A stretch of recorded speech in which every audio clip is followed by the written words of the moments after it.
अस्सलाम वालेकुम दोस्तों, द इंग्लिश लवर्स में हम आपको वेलकम करते हैं। और आज हम पढ़ेंगे देयर इज़ नो हार्म का जो है वो यूज़, जिसकी माना है कोई हर्ज नहीं।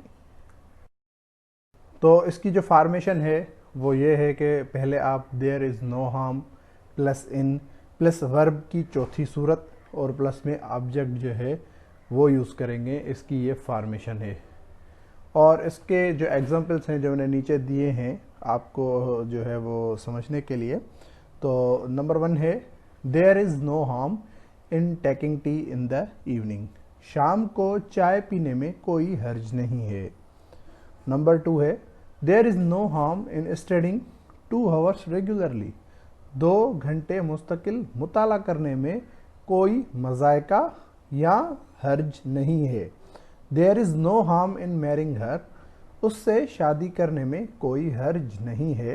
Number 4 there is no harm in voting to this party. इस पार्टी को वोट देने में कोई मजायका या हर्ज नहीं है या कोई नुकसान नहीं है। Number 5 there is no harm in consulting this doctor. इस डॉक्टर से मशवरा करने में कोई मजायका या नुकसान या हर्ज नहीं है। तो ये तो हुई एक प्रेजेंट के हिसाब से इसकी फॉर्मेशन। आप जो है इसे पास्ट के हिसाब से भी बना सकते हैं और फ्यूचर के हिसाब से भी बना सकते हैं। तो ये ज़्यादा कोई मुश्किल नहीं थी, बिल्कुल ही आसान है।